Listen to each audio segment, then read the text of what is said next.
तो फिर क्या है, देखो रिकॉर्डिंग शुरू हो गया। जी सर। कह रहे स मुख्यो अर्थस्तत्र मुख्यो व्यापारो अस्य विधा उच्यते, है ना। स मुख्यो अर्थस्तत्र मुख्यो व्यापारो अस्य विधा उच्यते। अस्य व्यापारः, अस्य व्यापारः, कस्य व्यापारः, कस्य व्यापारः विधा उच्यते जी, कस्य व्यापारः विधा उच्यते। कह रहे हैं मुख्य तो प्रश्न होगा ना, कस्य व्यापारः, अस्य व्यापारः कहा ना आपने, तो कस्य व्यापारः, तो शब्दस्य, है ना। कैसे शब्दस्य, ऐसे शब्द का जो व्यापार है, शब्द का जो एक व्यापार है, मुख्य व्यापार, है ना, मुख्य व्यापारः, उसको क्या कहते हैं, अभिधा उच्यते, उसको अभिधा कहा जाता है। अर्थात जिसके द्वारा क्या बोध होता है आपका, मुख्य अर्थ, मुख्य अर्थ बोध होता है ना। ठीक है, अब देखिए ध्यान देना मुझे इस कारिका को दोबारा से, ये तो सिंपल सा था, ऐसे ऊपर ऊपर से पंचायती वाला। कह रहे सह मुख्य अर्थ, अब देखिए आपने पीछे पढ़ा ना, क्या बोलते हैं, साक्षात सांकेतिक अर्थ, वो क्या बोलते हैं, अरे वाच्यादया तदर्थास्यु करके पढ़ के आए थे ना। जी अरे सर।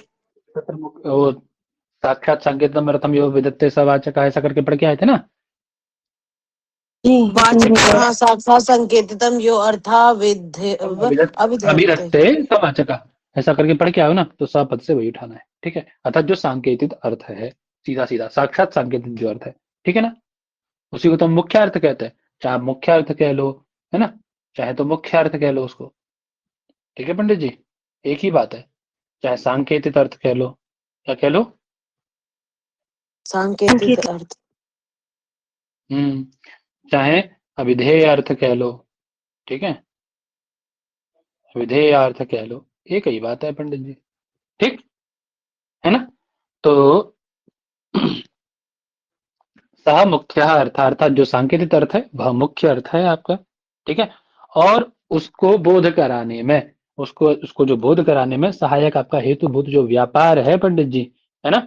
ऐसे शब्द का, अस्य शब्दस्य, ऐसे शब्द का मैंने लिखा ना आप, अस्य शब्दस्य जो व्यापार उच्यते, उस व्यापार को क्या उच्यते, किम उच्यते, उस व्यापार को किस नाम से जाना जाता है, अभिधा उच्यते, अभिधा, अभिधा शब्द शक्ति, हाँ, अभिधा शब्द शक्ति इति उच्यते, अभिधा शब्द शक्ति व्यापार, अभिधा शब्द शक्ति व्यापार कहा जाता है, अभिधा शब्द शक्ति कहा जाता है। क्लियर हो गई बात सबको, तो भी कह रहे थे कि साक्षात सांकेतिक, हाँ, सपद से क्या लेना है यहाँ पे, जो सांकेतिक अर्थ है वह मुख्य अर्थ है। मुख्य अर्थ क्या आपका, आपसे कहा जाए सांकेतिक अर्थ डैश मुख्य अर्थ, ठीक है, मुख्य अर्थ इज इक्वल टू साक्षात सांकेतिक, सांकेतिक अर्थ, साक्षात, ठीक है ना। ठीक है, तत्र वहीं पर जो साक्षात सांकेतिक अर्थ है ना, उस साक्षात सांकेतिक अर्थ में, ठीक है, जो उस अर्थ का बोध कराने वाला, ज्ञान कराने वाला जो शब्द, जो व्यापार है इस शब्द का, अस्य शब्द से जो व्यापार है, यो व्यापार है, उसको हम लोग क्या कहते हैं, विधा कहते हैं। इतनी 3-4 बार बता दिया, इतने में तो याद भी हो गया होगा जिनको पहली बार पढ़ रहे होंगे, है ना। कस्य, कस्य, कस्य अयम व्यापारः विधा उच्यते, किसका, तो अस्य शब्द, अस्य से क्या ले रहे हैं, देखो शब्द से, वो मैंने पहले लिख दिया होगा। ठीक है सर, तो विधा क्लियर, बहुत सीधी सी है, एकदम सीधी सी मासूम सी विधा बेचारी, है ना। वो एकदम सीधी सी मासूम सी कौन है, अभिधा। अब आ गया टेढ़ा इंसान थोड़ा सा, कौन, लक्षणा। टेढ़े लोगों की ज्यादा पूछ होती है बेटा, सीधे लोगों को तो कोई पूछता ही नहीं है, सीधे वृक्ष पहले काटे जाते हैं ना वन में। हाँ भैया सही बात। मुख्यार्थबाधे तद्योगे रूढ़ितो अथ प्रयोजनात् मन्यु अर्थो लक्ष्यते यत् सा लक्षणा रूपिता क्रिया। अब आप लोगों में से कोई एक व्यक्ति पढ़ दो उसको। मुख्यार्थबाधे तद्योगे रूढ़ितोऽथ प्रयोजनात् अन्य अर्थो लक्ष्यते यत् सा लक्षणा आरोपिता क्रिया। आरोपिता शब्दस्य यत् सह शब्दस्य आरोपितः शब्द व्यापारः। शब्द का देखिए सीधा सीधा साक्षात सांकेतिक अर्थ को, जो मुख्य अर्थ था, उस मुख्य अर्थ के अर्थ को बोध कराने वाला जो मुख्य अर्थ है ना, उस मुख्य अर्थ को बोध कराने वाला जो शब्द व्यापार था वो अभिधा था। ठीक है, अब एक शब्द में आरोपित व्यापार, एक आरोपित अर्थ होता है ना शब्द में, कैसा अर्थ होता है पंडित जी, अन्य अर्थ, इसको अतिरिक्त अर्थ बोलते हैं। है ना। एक अतिरिक्त अर्थ बोलते हैं जो आरोपित है। कैसा है पंडित जी? कैसा है वो? आरोपित अर्थ। आरोपित अर्थ है ना। मुख्य अर्थ से उसका आपको ज्ञान नहीं होगा, उसको वो आरोपित है, अलग से है। तो वैसा जो आरोपित शब्द व्यापार है वो क्या है उसको ज्ञान कराने वाला? आरोपित व्यापार क्या कहलाएगा? लक्षणा। हाँ, ठीक है। वो अन्य अर्थ लक्षित। अब देखिए एक एक करके एक एक शब्द का अर्थ समझते हैं हम लोग। अब वो जो लक्षणा शब्द शक्ति है ना, वो कितने तरीके से आपको अन्य अर्थ का ज्ञान कराती है, अन्य अर्थ को परिलक्षित करती है, अन्य अर्थ को लक्षित करती है। ठीक है ना। अन्य अर्थ जी को जो सर। लक्ष्यते, या जो अन्य अर्थ लक्ष्यते, अन्य अर्थ को लक्षित करती है, वह कौन है? सा लक्षणा रूपिता क्रिया। वह लक्षणा नाम का शब्द व्यापार है, वह आरोपित शब्द व्यापार लक्षणा कहलाता है। इतनी बात तो सिंपल सी है ना। अब वो लक्षणा व्यापार है क्या, उसकी क्वालिटी क्या क्या है, कब वो करा पाता है, किन कंडीशन में करा पाता है, कुछ कंडीशन है उसके पास। कौन सी? तो कहना मुख्य अर्थ बाधे। कब कराएगा? मुख्यार्थ बाधे। मुख्य अर्थ का बाध होने पर। क्या होने पर पंडित जी? मुख्यार्थ का बाध होने। ठीक है। तद योगे, अगला क्या है? तद योगे। अब तद योगे से क्या पकड़ना है आपको, बताऊंगा वो भी। पहले तद योगे समझो। क्या कह रहे हैं आगे? और रूढ़ितः अथ प्रयोजना। तीसरा क्या बताया? रूढ़ितः अथ प्रयोजना। तीन कारण हो गए। मुख्यार्थ का बाध होने पर, ठीक है, तदयोग होने पर, अथवा रूढ़ितः अथवा प्रयोजनात्। रूढ़ितः अथवा प्रयोजनात्, रूढ़ी होगा या प्रयोजनवशात। ठीक है। अब देखते हैं क्या करके। तो ये इन तीन कारणों के कारण जो अन्य अर्थ लक्ष्यते, जो अन्य अर्थ परिलक्षित होता है। तीन कारण है ना? जी सर। है ना, है ना। रूढ़ी अथवा प्रयोजनवशात जो अन्य अर्थ परिलक्षित होता है, या तो रूढ़ होगा शब्द में वह अर्थ, तो रूढ़ होने के कारण, या प्रयोजनवशात जो एक अर्थ में दूसरा अर्थ अन्य अर्थ परिलक्षित होता है ना, वो किसके कारण होता है? वो कौन उसका उस अर्थ को बोध कराने वाला शब्द व्यापार कौन है भैया? शब्द का वो कौन सा व्यापार है? लक्षणा है ना। ठीक है। जी सर। आरोपिता शब्द व्यापार तो शब्द में रहता है, विद्यमान रहता है। एक अथवा आरोपिता शब्द व्यापार लक्षणा के नाम से जाना जाता है। अब मुख्य अर्थ क्या है देखिए। मुख्य अर्थ का बाद कैसे होता है? जैसे सपोज आप समझिए पंडित जी, आपका वाक्य है, हालांकि आगे आने वाला है, गंगायाम घोषा। ठीक है। गंगायाम घोषा। घ है, याद रखो। अब यहाँ गंगा शब्द दिखाई दे रहा है आपको? जी। ठीक। हिंदी अर्थ इसका हो जाएगा गंगा में घोष। गंगा में, अरे गंगा में, हाँ वो अहीर बोलते हैं ना, अभीर बोलते हैं, अभीर अहीर क्या बोलते हैं अभी, जो भी बोलते हैं ना। गंगा में क्या बोलते हैं? अभी अहीर, अहीरों की बस्ती। अहिरों की ठीक है। बस्ती। हाँ। अब क्या ये गंगा के जल प्रवाह में रह सकती है क्या? अरे गंगा में तो कौन रहता है? मीन, मकर, कच्छप, है ना, ये सब रहते हैं ना। जो जलीय जीव हैं वो रहते हैं भाई जल में। तो गंगा में तो, जल में तो वो ही रह सकते हैं। व्यक्ति तो जो गंगा में नहीं रह सकता ना। थोड़ी देर जाएगा फिर बाहर, क्या उसका आवास है, रह सकता है उसमें? तो मुझे बताओ, रह सकता है क्या? नहीं, नहीं रह सकता भाई, नहीं रह सकता, नहीं रह सकता, है ना। ठीक है। अब वो विषय अलग है कि आप उस पर क्रूज बना के उतार दो और महीनों महीनों घूमते रहो उस पे, नाव पे घर बनवा लो, है वो विषय अलग है भाई। हाँ, उसके लिए तो नहीं कहा जा रहा है ना, या तो दूसरा अर्थ लेकर कहा जा रहा है। ठीक।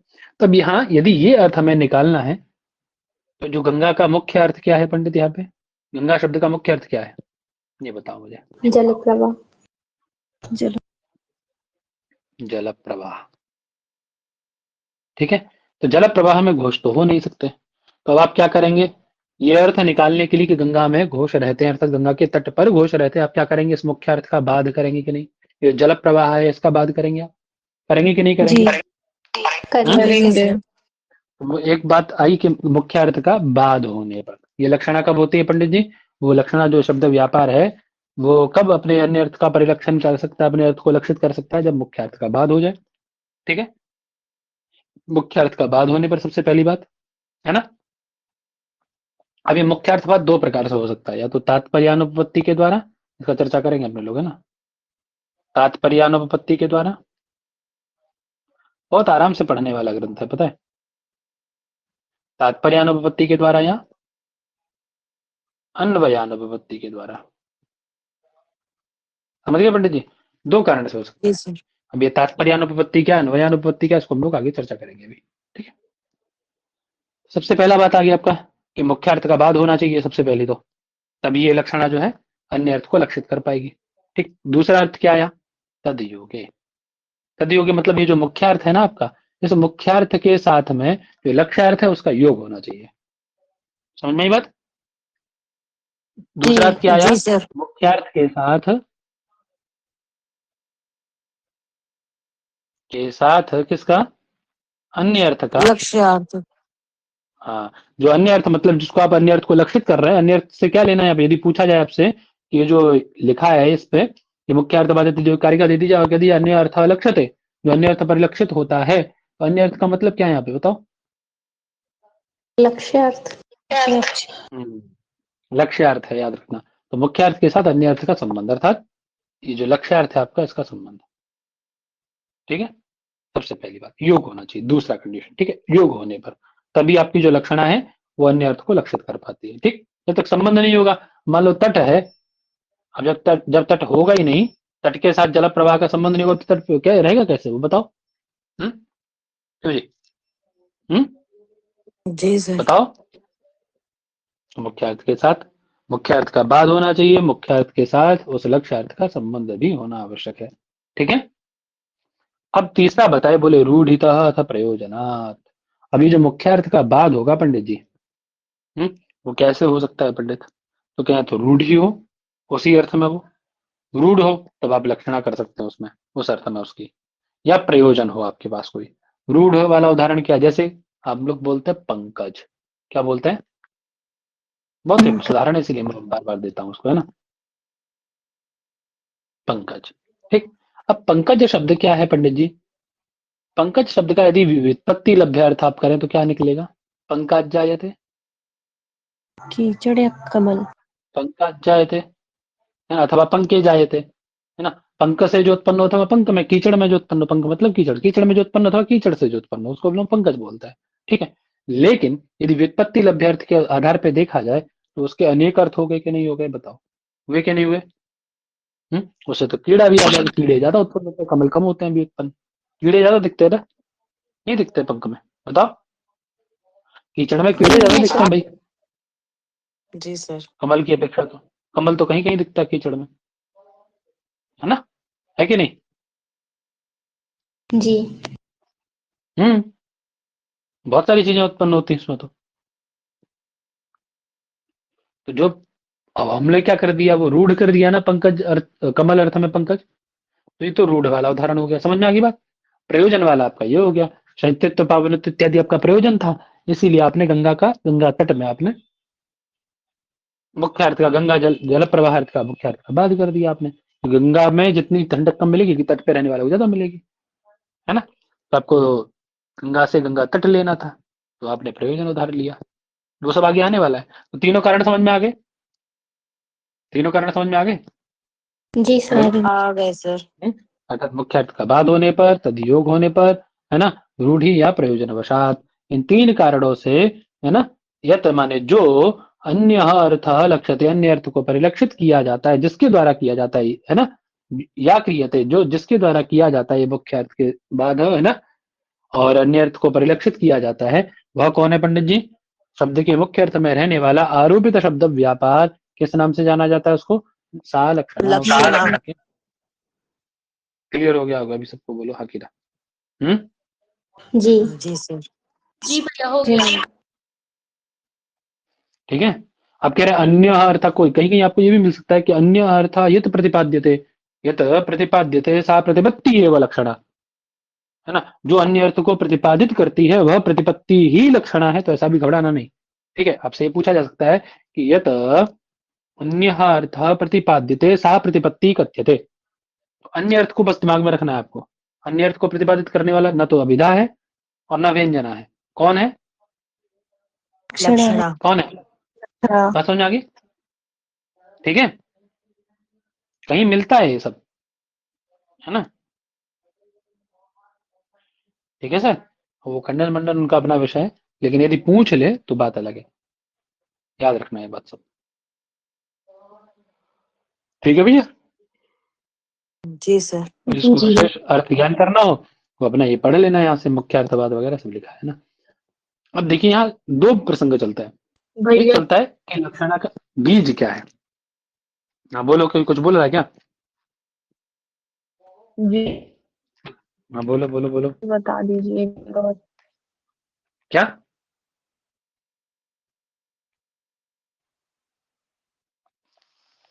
क्या हुआ? क्या नहीं पता चला? भाई आवाज आ रही मेरी? आ रही है सर। भैया तो मैं क्या कह रही पूछ थी रहा है? कि रूढ़ी हाँ, रूढ़ी वाला जो आप बताएं वो एक बार बता देते तो और सही रहता, आगे आ ये रहा है, कह रही थी। आगे आगे आ रहा है, आगे आ रहा है बहन जी, आगे आ रहा है। मैंने बस इंगित किया है उसको, क्या करके बस अपनी बात को आपके दिमाग में थोड़ा सा स्थिर किया है बस। यही स्थिर किया है कि आपके दिमाग में अच्छा रूढ़ी ठीक शब्द है है। भैया। हाँ, अभी यहाँ मैंने बस इतना वो उदाहरण थोड़े थोड़े इसीलिए दे दिए। एक होता है ना कि जब कहीं आप जाते हैं, पता सब है, देखो कहते हैं ना, एक कहावत है हमारे यहाँ पे लोकल में कि ब्याह ना करे तो बारात तो हमने करी है। मतलब विवाह नहीं हुआ है तो बारात में तो गए हैं।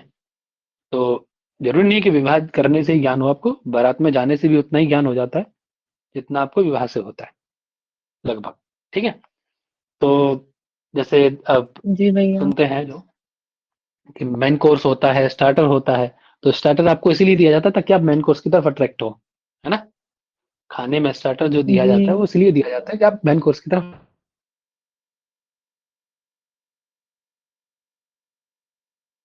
आवाज आ रही है?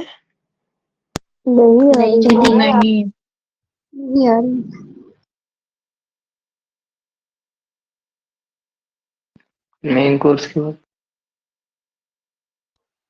भैया, आवाज ही नहीं आई।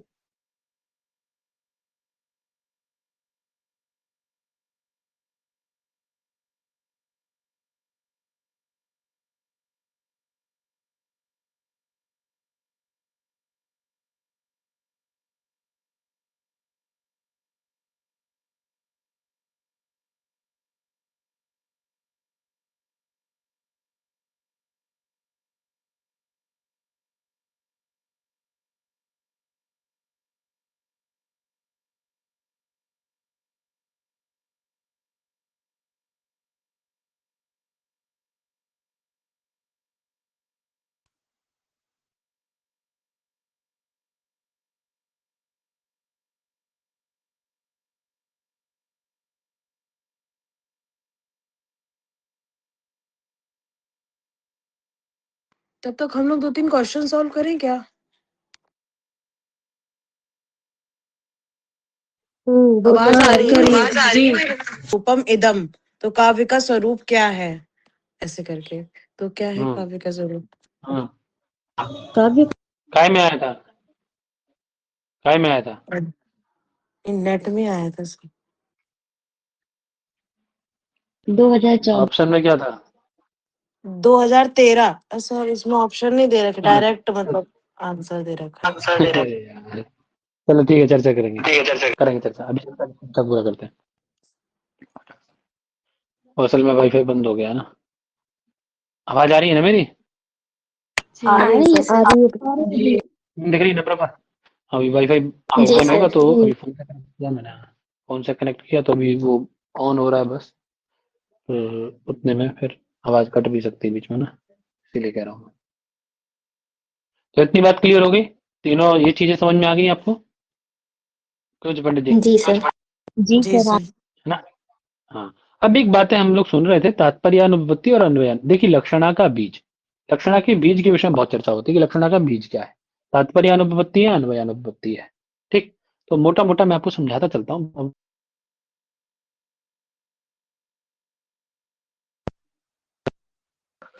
कट रही आवाज होगी नहीं बीच में ना, सर आवाज आ रही है। जी भैया, कट गई। आवाज चली गई।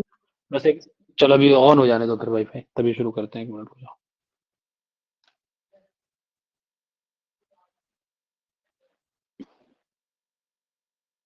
उसका आंसर था तद दोषो शब्दार्थो सगुण अलंकृति पुनः कापी, काव्य का स्वरूप ये। सर इसका तो अपने आप पेपर में उत्तर आया निकाल लिया हुआ है करोगे। ना।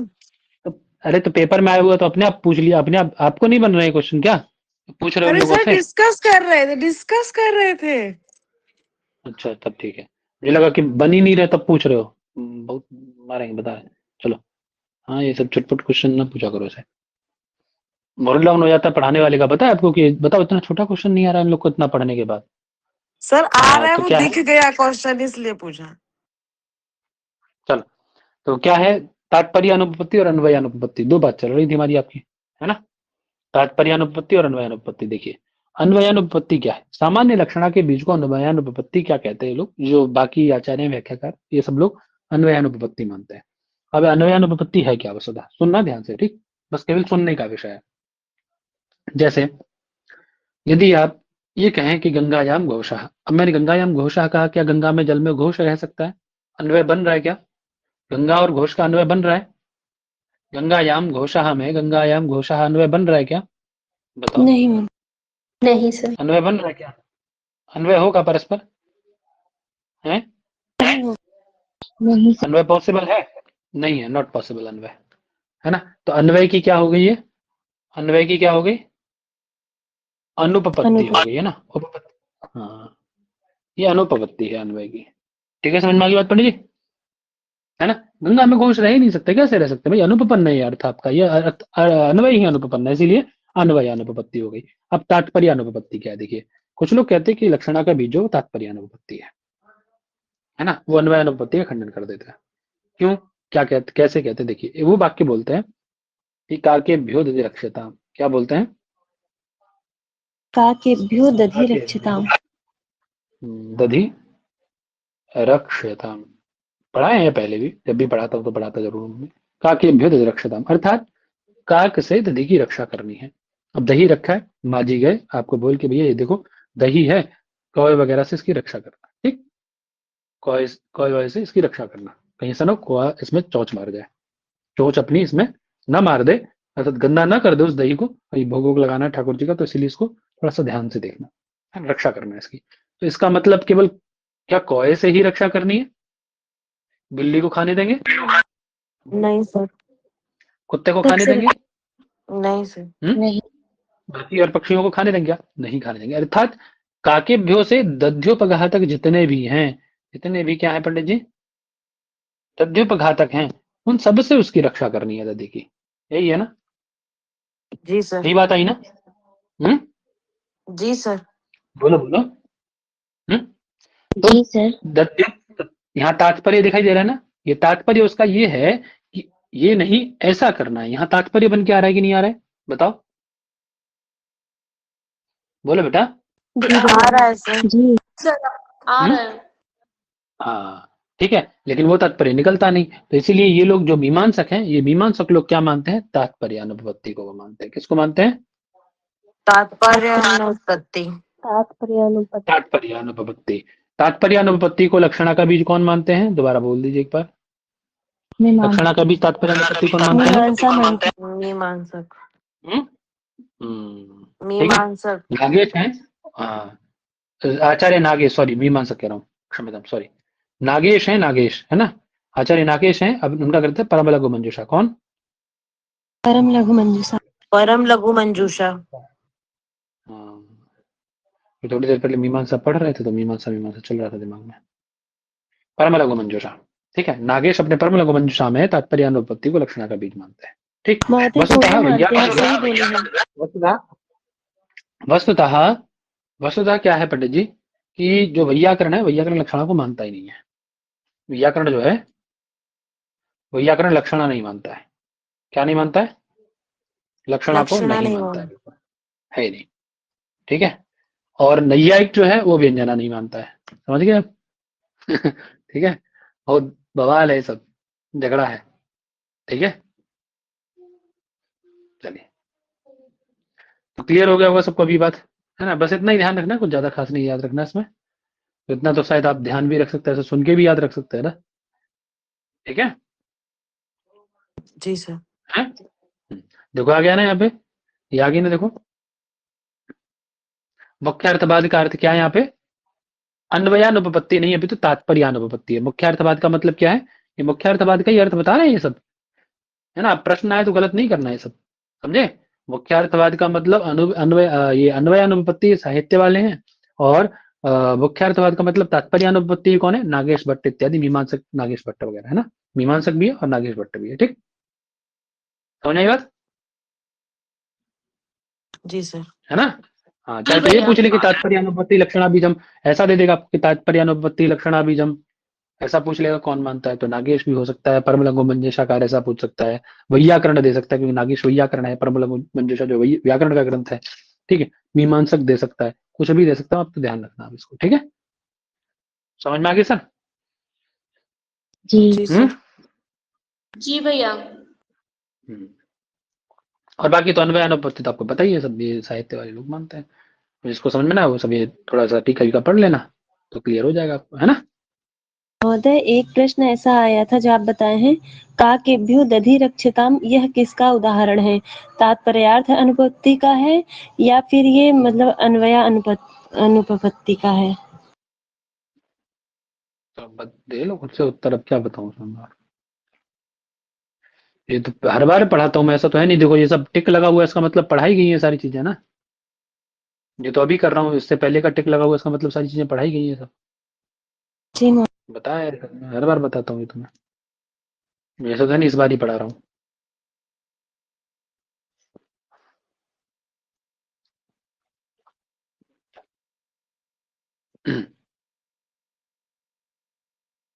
साहित्य दर्पण में भी आपका यही लक्षण, मुख्यार्थवादी तद्युक्तो, तद्योगी की जगह तद्युक्त हो जाता है वहां पे, है ना। या यह अन्य अर्थ प्रतीत, जिसके द्वारा अन्य अर्थ की प्रतीति होती है ना। अब क्या कारण हो सकता है? बोले रूढ़े प्रयोजनात्वा, है ना। रूढ़ी हो या फिर प्रयोजन के कारण हो सकता है ये काम। मुख्यार्थ का बात क्यों होगा भैया? रूढ़ होने पे या प्रयोजन वशात, दो ही कारण से हो सकता है। वो क्या है? बोले असौ शब्दस्य लक्षणा, शब्दस्य शक्ति लक्षणा शक्ति अर्पिता, वह शब्द की लक्षणा शक्ति कहलाती है। ठीक, ठीक है सर। जी। जी सर। चलिए अब आगे चलते हैं। अब देखिए एक करके दोनों का उदाहरण वहां पे दिया जा रहा है, रूढ़ी और प्रयोजनवती दोनों का। ठीक है सर। किस प्रकार मुख्यार्थवाद हो रहा है और अन्य अर्थ की परिस्थिति हो रही है ना, वही बता रहे हैं। कह रहे कर्मणि कुशलः इत्यादि, वाक्य है कर्मणि कुशलः। क्या है? कर्मणि कुशलः। और दो कर्मणि अर्थ इसके कुशलः। निकलते हैं। दो अर्थ इसके निकलते हैं, व्युत्पत्ति लभ्य अर्थ और एक प्रवृत्ति लभ्य अर्थ। व्युत्पत्ति लभ्य के अर्थ क्या है?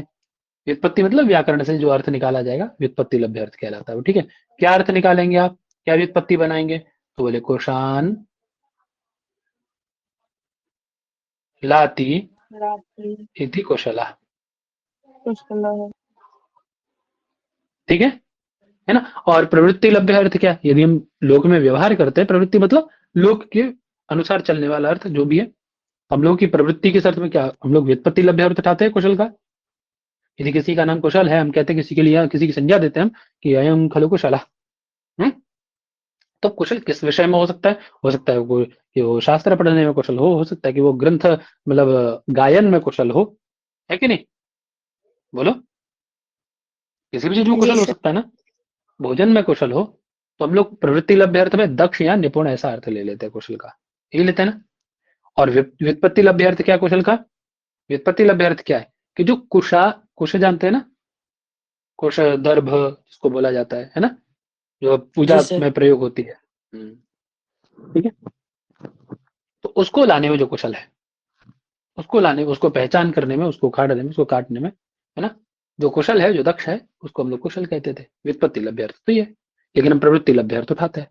ठीक है। तो वही बता रहे हैं कि इत्यादि इस स्थल में, कर्मणि कुशला इस स्थल में दर्भ ग्रहण आदि अयोगात, क्योंकि हम लोग प्रवृत्ति लभ्य अर्थ लेते हैं, तो दर्भ मतलब वही कुश के ग्रहण में अयोगात, ये योग तो बनता नहीं। क्या बनता है यहाँ पे?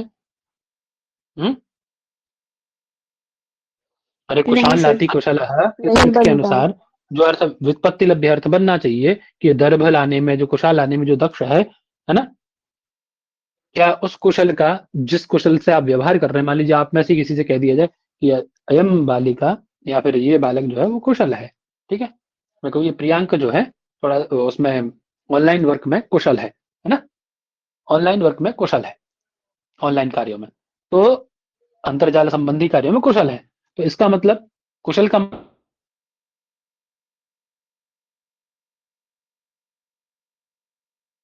आवाज नहीं आ रही महोदय, कट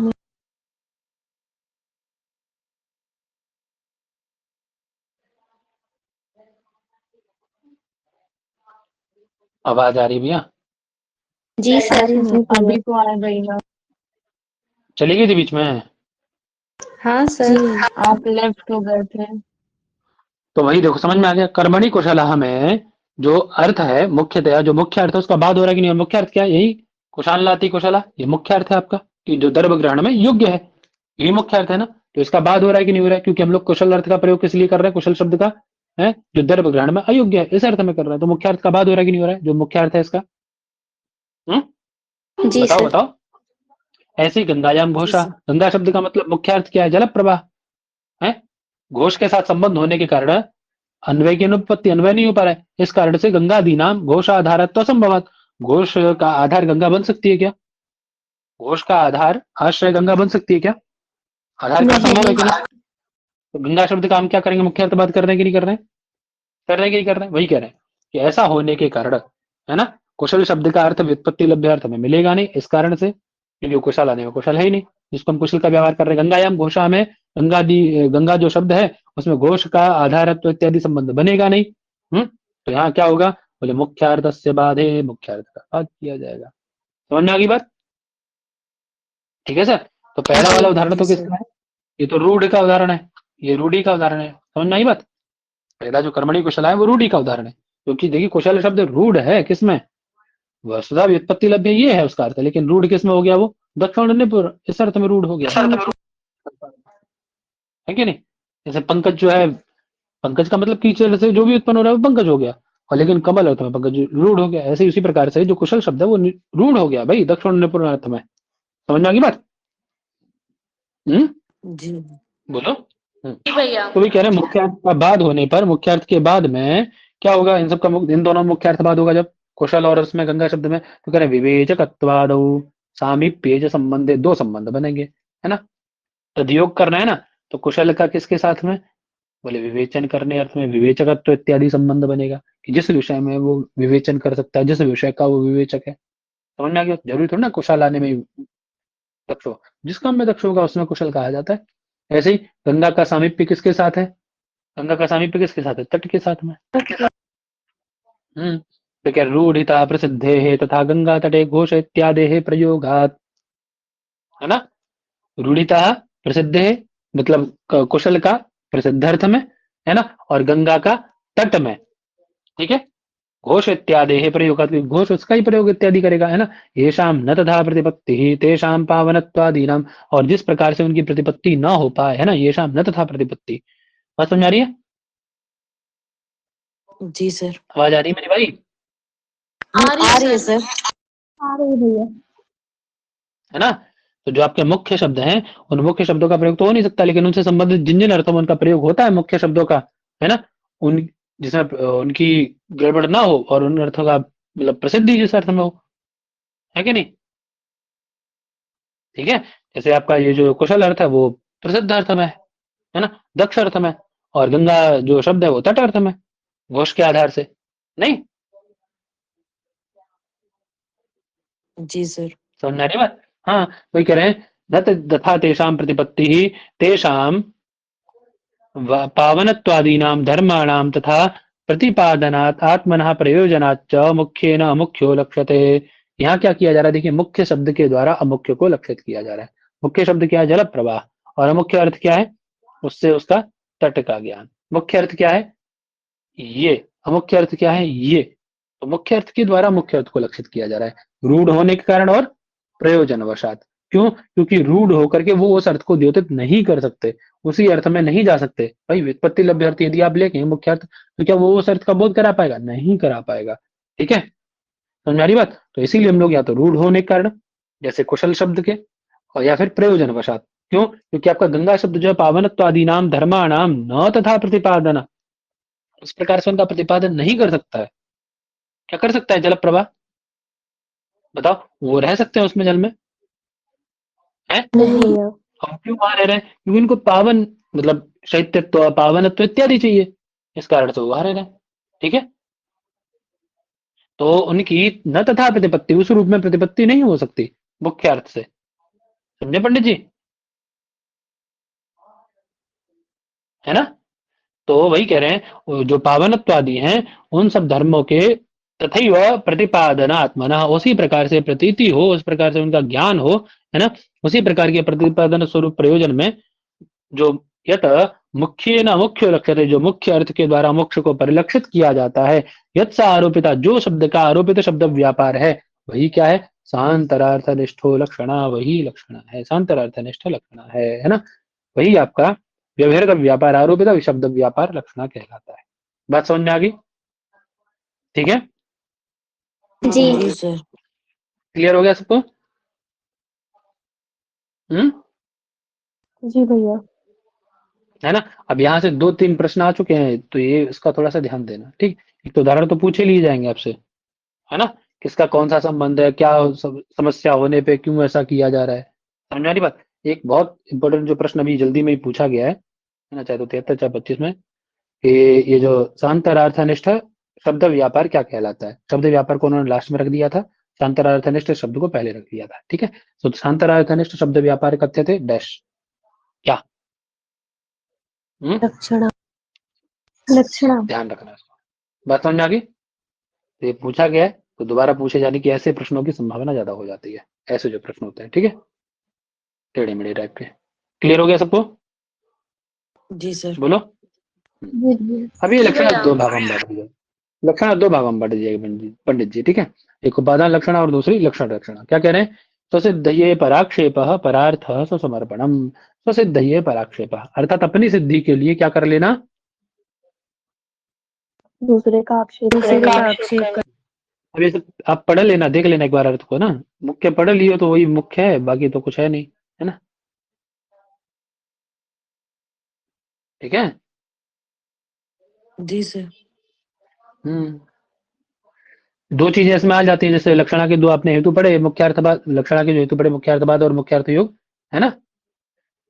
ठीक है, तो जो मुख्यार्थवाद होता है, ये रूढ़ होने के कारण भी होता है।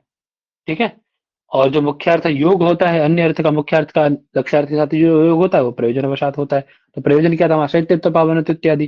गंगा में प्रयोजन क्या निकल रहा था आपका? गंगा के तट का वो लक्षण करने पे, गंगा से गंगा तट में लक्षणा करने पे क्या वो था आपका? क्यों आप मुख्यार्थ के साथ अन्य लक्ष्यार्थ का यानी तट का योग किए? तो प्रयोजन था ना वहाँ पे, शैत्यत्व पावनत्व इत्यादि। ठीक है, जी भैया। तो मुख्यार्थवाद रूढ़ी, है ना, रूढ़ होने के कारण होता है, और मुख्यार्थ योग प्रयोजन अवसात होता है। ठीक है सर, है जी ना? सर। क्लियर हो गई ना? जी। जी एक बार पढ़ भैया। लेना, देख लेना, न समझ में आए तो फिर कल पूछना। ठीक है सर, चलिए। अब कह रहे हैं स्वसिद्धये पराक्षेप, अपने कार्य की सिद्धि के लिए क्या कर लेना? पर आक्षेप कर लेना, दूसरे से चीजें ले लेना। ठीक है, एक बात। और दूसरी बात क्या होगी? परार्थ समर्पणम, दूसरे के अर्थ के लिए, दूसरे के कार्य के लिए अपना समर्पण कर देना। ये दो प्रकार के व्यवहार हैं, एक अपनी सिद्धि के लिए दूसरों से ले लेना, और दूसरा परार्थ स्वसमर्पणम, दूसरों के अर्थ के लिए अपना समर्पण कर देना। ठीक है, एक लक्षणा नाम का पिता, उसकी दो पुत्रियां हैं। एक पुत्री का स्वभाव क्या है कि वह अपनी कार्य की सिद्धि के लिए दूसरों से ले लेती है। ठीक है, और एक है जो कि क्या कर देती है? दूसरे के कार्य की सिद्धि के लिए अपने अर्थों को भी समर्पित कर देती है। समझ में आ रही भाई साहब? ठीक है। जी सर। जी भैया ठीक है, हाँ, तो पहली वाली जो उसका नाम क्या है? उपादान है, क्योंकि वो क्या करती है? लेती है ना, किसी से उपादान कर रही है ना। उपादान शब्द का अर्थ क्या है भाई? आक्षेप करना, लेना ना।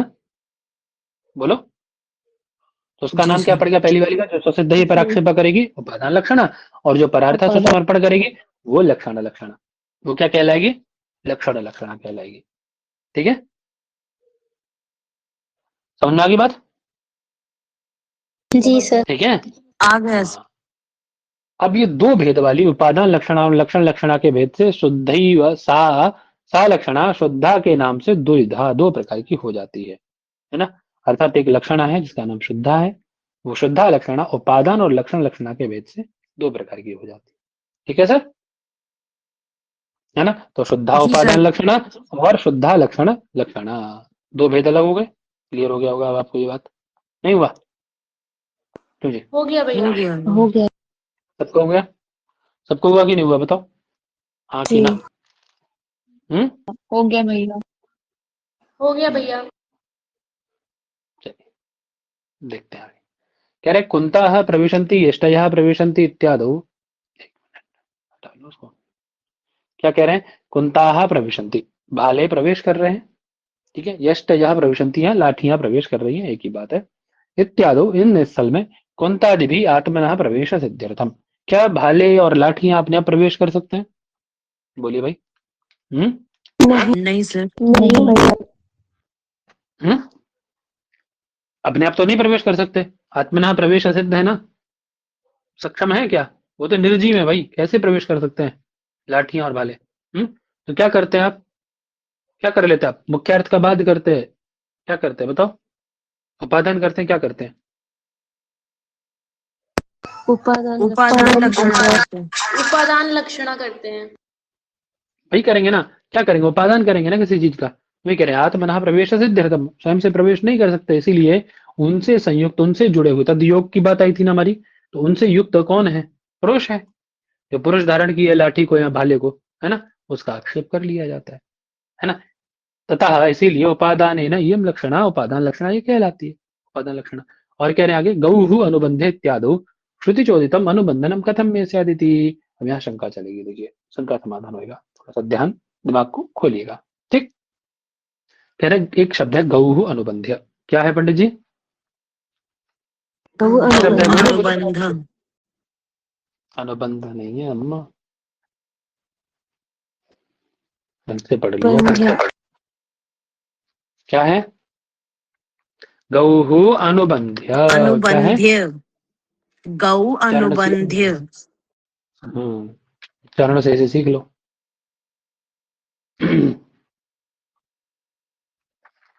चलिए, तो क्या बात हुई? कह रहे हैं, इत्यादि इस स्थल में श्रुति चोदितम अनुबंधनम कथम विस्यात्। अब देखिए श्रुति चोदितम मतलब मीमांसक जो है, कहाँ शक्ति मानते हैं ये बताइए?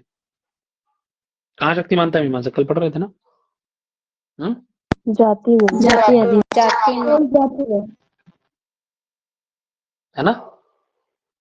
अरे गो शब्द की जगह पे आप जाति मानते हैं, तो आप ये बताइए, श्रुति यानी वही मीमांसक इत्यादि के द्वारा कथित जो, चोदित मतलब कथित जो अनुबंधन है, कथम में स्यात्, जाति के द्वारा आप जाति को बांधा जा सकता है क्या? गोत्र को बांधा, गाय को बांधा जाएगा, व्यक्ति को बांधा जाएगा, जाति को बांधा जाएगा? बोलो। आप ये बोलोगे कि इस मनुष्य को बांधो या इस मनुष्यत्व को बांधो, किसको बोलोगे बताओ? बांध लोगे मनुष्य मनुष्यत्व को। को? मनुष्य को बांधा, मनुष्य को, मनुष्य को। समझ में आ गई बात, है ना? समझ में आई बात ना? आ गया सर। जी हम्म? तो गोत्र जाति का अनुबंधन होएगा कैसे, है ना?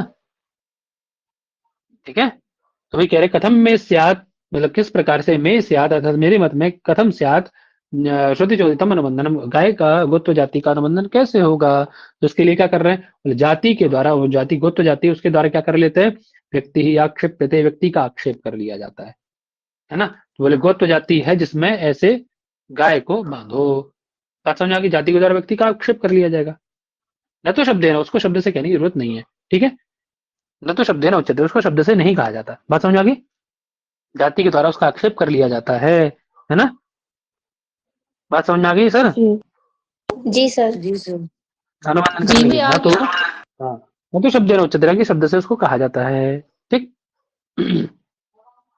आगे चल रहा है, क्या कह रहे हैं कैसे, तो बता रहे हैं क्या लक्षणा क्यों नहीं कर लेते? भाई लक्षणा की चर्चा चल रही है सारी यहाँ पे, क्या आप ऐसा क्यों नहीं कर लेते? आपने आक्षेप क्यों किया? लक्षणा से बोध कर लेते उसका, है? तो बता रहे हैं आगे, सब देखिए वही सब चर्चा चलेगी, समझ में आएगा पूरा होगा जब। कह रहे हैं विशेष्यम न विधा गच्छेत क्षीण शक्ति विशेषणे इति न्यायात, एक न्याय है हमारे यहाँ।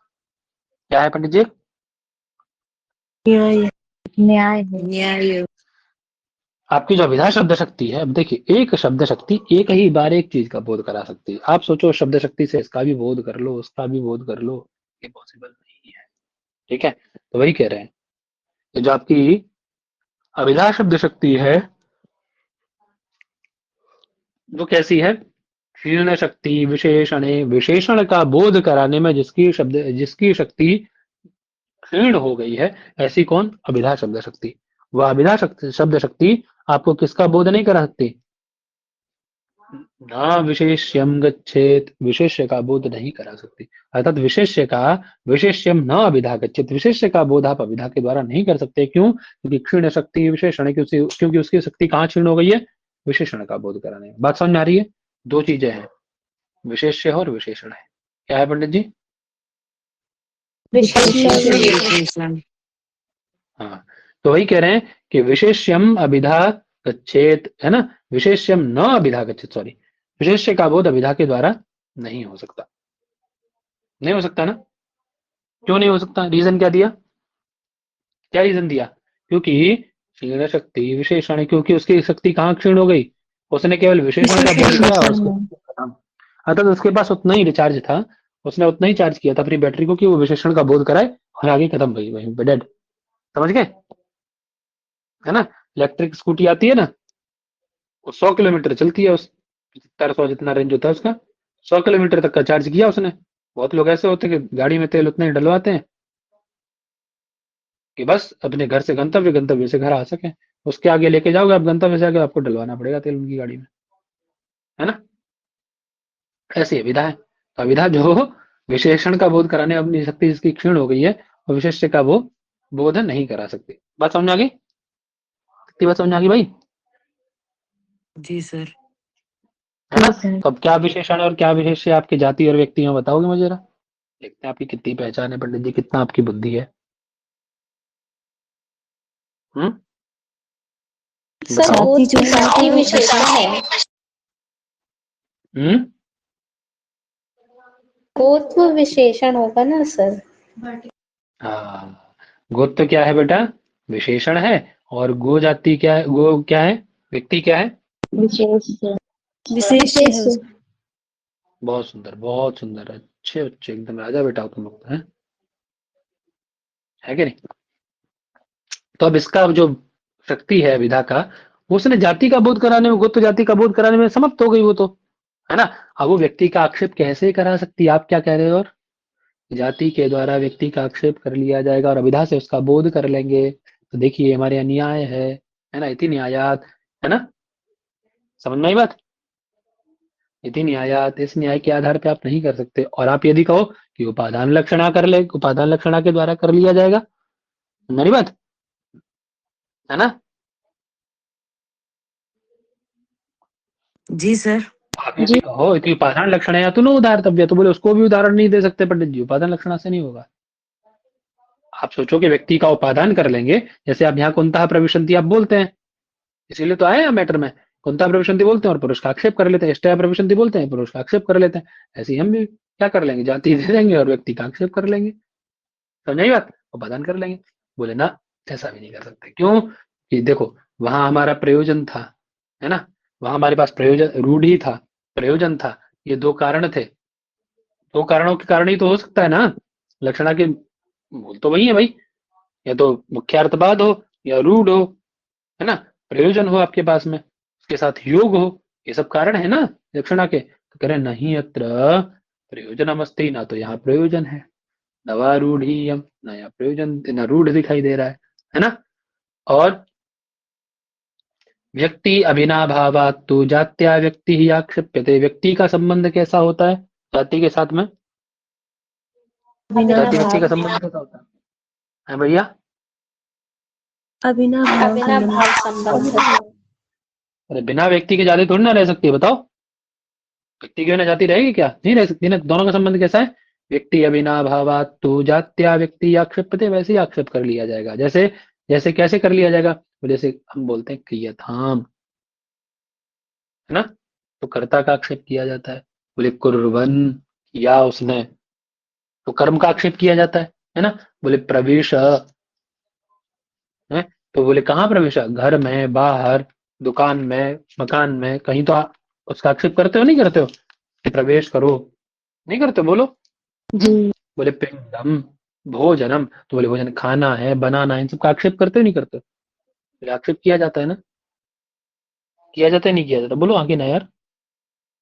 जी सर जी किया सर। है। जी होता है ना? जी सर। हम्म, तो उसी कारण से यहाँ भी ऐसा आक्षेप व्यक्ति के द्वारा अविनाभाव संबंध है, आप आक्षेप कर लीजिए, बात खत्म।